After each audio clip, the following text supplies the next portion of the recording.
Malayo na ang natatakbo ng tricycle na sinasakyan ni Liza, ay hindi pa rin napapatid ang kanyang luha. Nakalabas na siya ng asyenda at nakasalukuyang tinatahak ang baku-bakong daan palabas ng main road. Ilang beses siyang tumalbog sa upuan tuwing malulubak ang tricycle, ngunit hindi niya alintana iyon. Isang oras pagkaalis ni Miriam ay sinimula ni Liza ang pag-eempake. Tama si Miriam, siya may kasalanan kung bakit nasa ganung kalagayan ngayon si Mark. Pinanindigan ni Mark ang pagpapamilya at ngayon ay pinapasa nito ang mag-isa responsibilidad sa asyenda. Kung mawawala si Liza, baka sakaling bumalik ang lahat sa dati. Maaari nang gawin ng kanyang asawa ang mga anumang plano nito na hindi niya kasama. Kahit masakit, dapat siya magsakripisyo dahil siya naman ang may kagagawan kaya sila ikinasal. Si Liza rin ang gagawa ng paraan para magkahiwalay na sila at iyon ay ang lisanin ng asyenda. Walang nakakaalam na umalis ng asyenda si Liza. Naliligo si Nana Maring nang bumaba siya ng kwarto nila ni Mark. Dire-diretso siyang lumabas ng bahay at sumakay sa tricycle.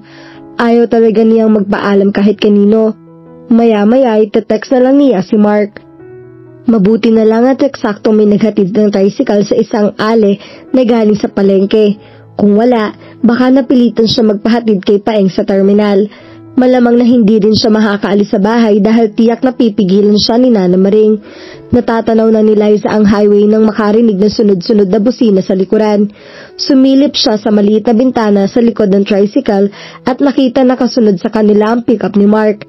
Nakalabas ang ulo ni Mang Doming sa bintana at kumakaway sa kanila. Si Mark ang nasa harap ng manibela.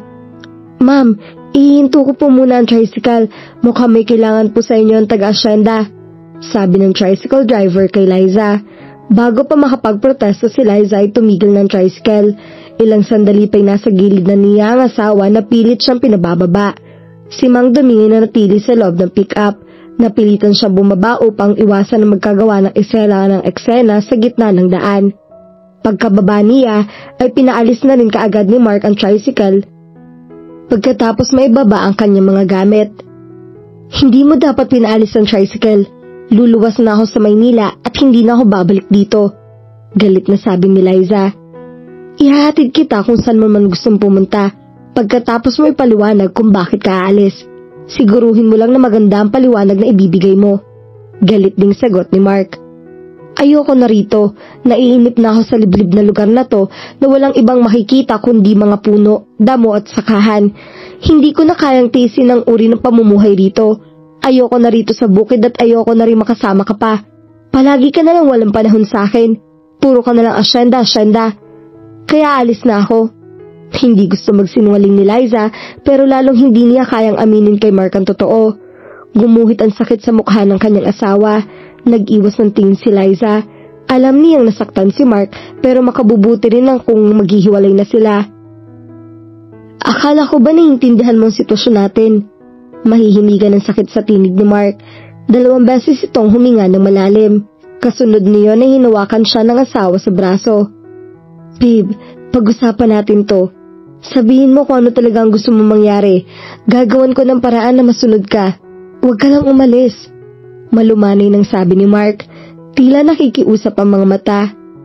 "Huwag na Mark, nakapagdesisyon na akong bumalik sa mga magulang ko. Kung kailangan ko lumuhod sa harap nila, gagawin ko, patawarin lang nila ako. At ikaw, pinapalaya na kita. Solo mo na uli ang bahay mo, gayon din ako," mariing sabi nito. Nagpapasalamat na diretso na sabi iyon. "Hindi ako papayag na umalis ka, Liza. Dito ka lang sa tabi ko," sabi ni Mark kasabay ng paghigpit ng pagkakahawak sa kanyang braso. "Halika na, babalik na tayo sa villa. Mag-uusap muna tayo. Please," sabi nito at pilit siyang inakay patungo sa pick-up. "Mark, bitawan mo ako. Hindi na ako sasama sa'yo." "Bitawan mo ako, ano ba?" Nagpupumigla si Liza na makaramdam na matinding pagsakit sa tiyan. Napauklo siya sa sakit habang sapo ang tiyan. "Babe, ano nangyayari sa'yo? Oh God, baka manganganak ka na," natatarantan sabi ni Mark.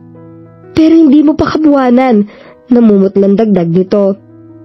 "Dali na natin siya sa ospital, Mark," sabi ni Mang Doming na kaagad na lumapit sa kanila. Mabilis na kinarga ni Mark si Liza patungo sa sasakyan. Pagkaraan ng halos 30 minuto ay nasa ospital na sila. "I'm sorry babe, Please be brave and... Hindi na narinig ni Liza ang sumunod na sinabi ni Mark dahil unti-unti na nagdidilim ang kanyang paningin na hindi niya alam kung iyon ay dahil sa itinurok na gamot sa kanya. I love you, Mark. Ayaw ko magkahiwalay tayo. Hindi sigurado si Liza kung na isang tinig iyon dahil tuluyan na nagdilim ang lahat sa kanya. Pagising ni Liza ay nakita niyang nakatayo sa tabi ng kanyang kama ang mama niya.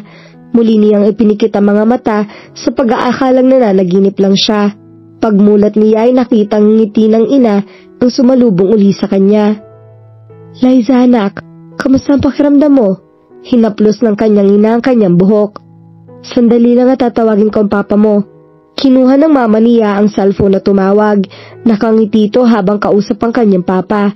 Pagkatapos ay tumingin sa kanya. Papunta na siya dito. Nasa nursery sila tinitingnan ng mga sanggol. Kumilos siya ngunit sumakit ang kanyang tiyan. Huwag ka masyado magkikilos, baka bumuka ang sugat mo. Kinailangang isesaryan ka dahil marami ng dugo ang nawala sa'yo nang dalhin ka rito sa ospital. Parehong lalaki ang anak mo. Masayang pagbabalita ng kanyang ina. Kamusta po sila? 7 buwan pa lang po sila, ma. Nag-aalalang tanong niya rito. Huwag ka mag-alala, maayos ang lagay nila. Malulusog sila, pero dahil kulang sa buwan, kailangan nilang manatili muna sa incubator. Natagtag ka sa biyahe nang sakay ka ng tricycle, kaya napaaga ang panganak mo. Nakahinga si Liza ng maluwag. Mabuti naman at wala nangyaring masama sa mga baby, pero nasa ng kanyang asawa. Umuwi sandali ang asawa mo sa kapilit namin. Maya-maya tiyak lang dito na uyon. Hindi siya umalis sa tabi mo mula nang ilapit ka rito.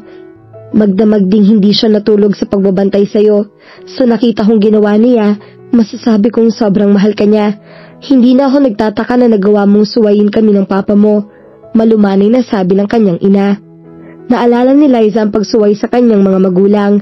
Magtatanong sana siya nang bumukas ang pinto at iluwa iyon ng kanyang papa. Kumusta ng pakiramdam mo? Pinag-alala mo kami lahat.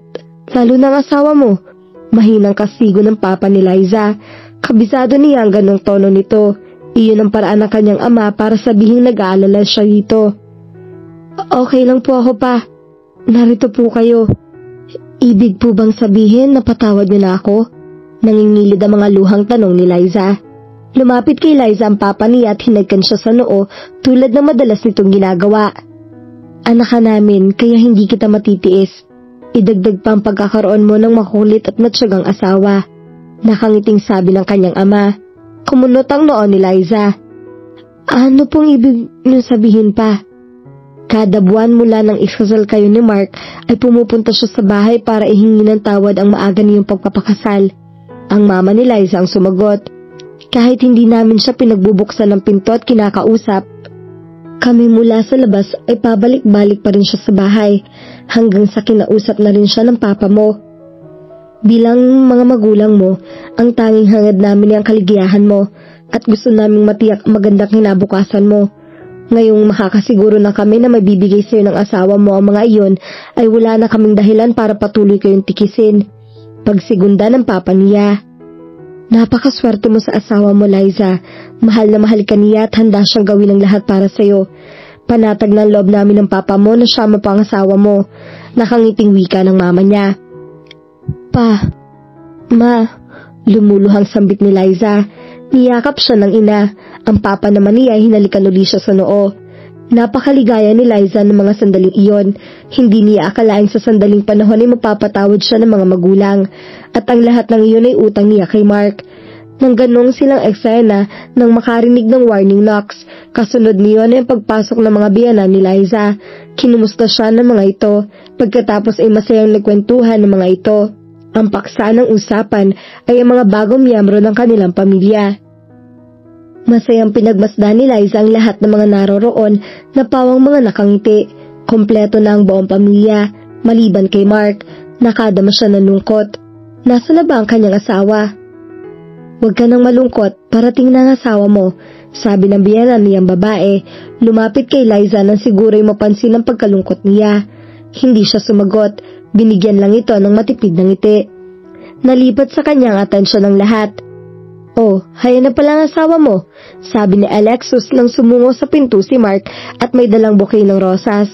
Walang imik na inaabot sa kanya ng asawa ang bouquet. Isa-isa nang nagpaalam ang mga naroroon hanggang sa sila na lang mag-isawang naiwan sa kwarto. "How's the new mommy?" tanong ni Mark na may ngiting sumilay sa mga labi na hindi naman siguro umabot sa mga mata nito.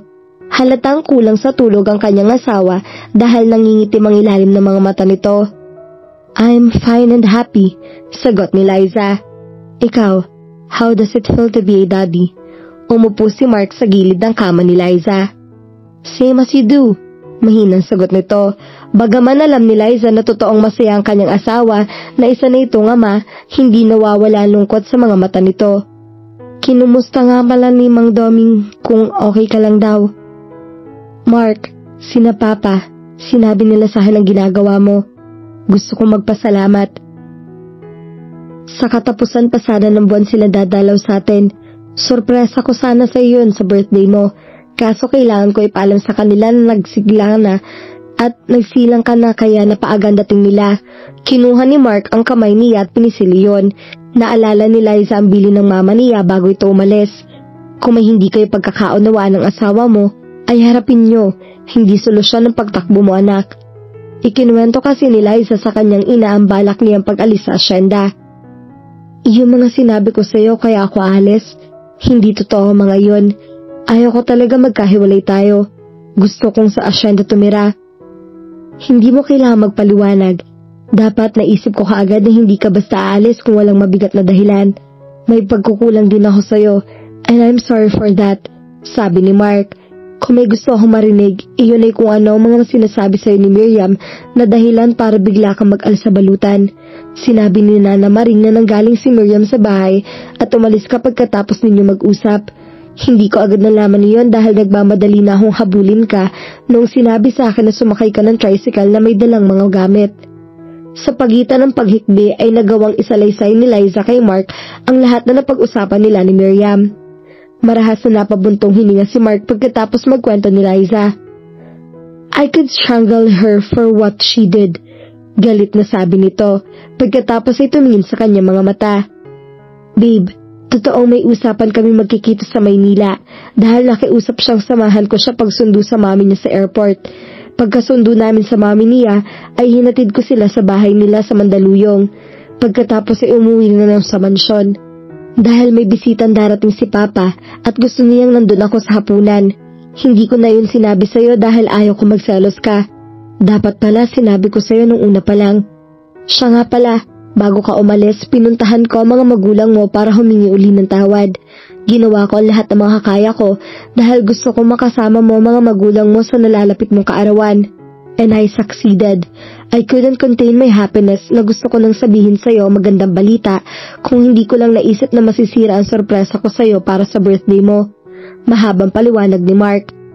Sa tono ng pananalita niya ay mauunawaan kayo bago pa man tayo ikasal at may sinabi ka sa kanya na nagbigay sa kanya ng ideya kung bakit mo ako pinakasalan. The thought still hurt her.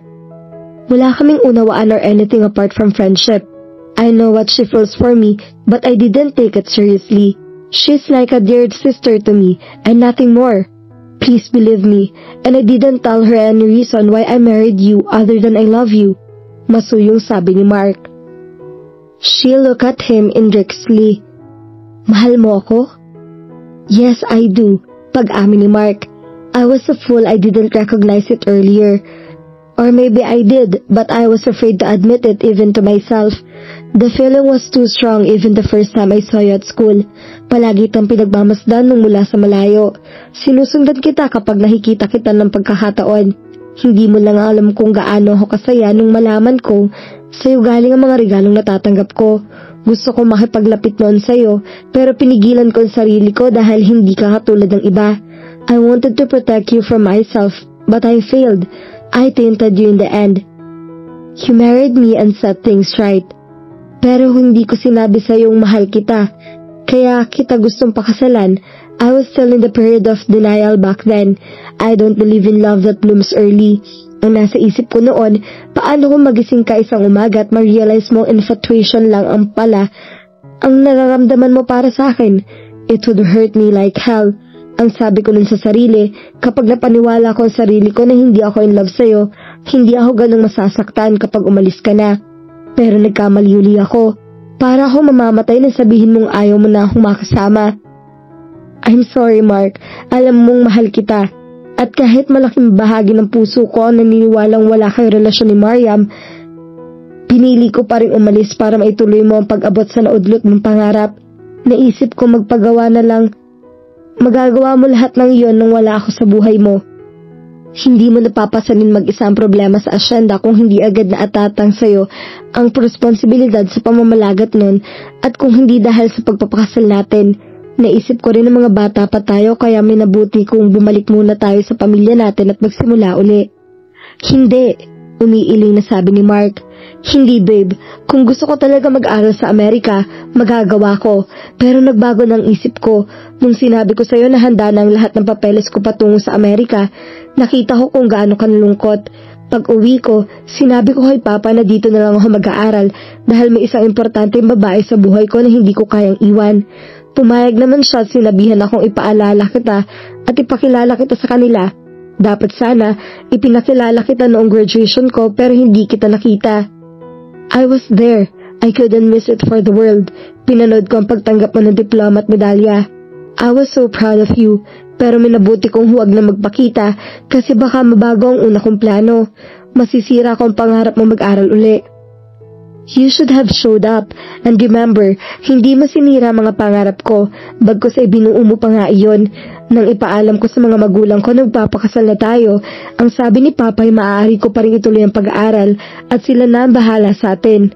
Hindi ako pumayag. Hiningi ko ang permiso niya na pamahalaan ko ang asyenda dahil dun kita gusto makasama at magiging mga anak natin. Pumayag siya dahil sa akin naman talaga mapupunta ang asyenda kung paano ang Imperial Builders ay para kay Kuya. Nasa asyenda talaga ang pangarap at puso ko at alam yun ni Papa. Tama si Nana Maring, mahal mo ang asyenda at sa huli, dun ka pa rin babalik. Masaya akong nahanap mo ang lugar na para sa'yo, sabi ni Liza.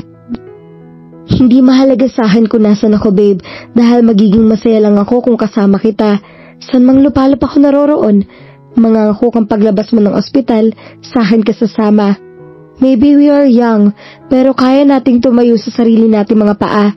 Mga bata rin sila mama at papa na magpakasal sila, pero kinaya nilang mamuhay ng maayos. Makakaya rin natin, basta magkasama tayo. I love you babe, please be with me forever. Nagsusumamang wika ni Mark. Ngumiti si Liza. Isang napakasayang ngiti. Wala na akong dahilan para hindi sumama sa'yo. Sa halip ay marami na akong dahilan para umuwi sa asyenda kasama ka. Mahal din kita Mark, and I want to be with you forever. Itinapo na niya ang lahat ng mga alalahanin. Ngayong malinaw na ang lahat, can I kiss my wife? Because I've been yearning to do it from the moment I entered this room, he said grinning. Then you'll get it. I'm willing to give you more but I can't with my condition. Nakangising sabi ni Liza sa bayuko sa kanyang tiyan. Mark groaned aloud before claiming her lips in a way that was both sensuous and gentle. She responded eagerly with all the love she had for her husband.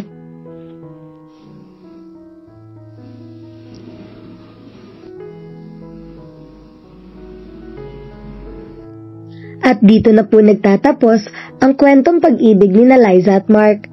At lagi po nating tatandaan, ang tunay na pagmamahal ay hindi nakikita sa salita, kundi sa gawa. Sa kabila ng lahat ng pagkukulang, patuloy itong nagmamahal ng buo. At sa tamang panahon, may isang taong magpapatunay sa iyo kung bakit ka para sa kanya, at kung bakit hindi ka para sa iba. Sana po ay may nakuha kayong aral at inspirasyon sa kanilang pag-iibigan. At muli po ay samahan at suportahan niyo po ako sa mga kwentong pag-ibig na ibabahagi ko sa inyo. Maraming salamat po. God bless at ingat po tayong lahat.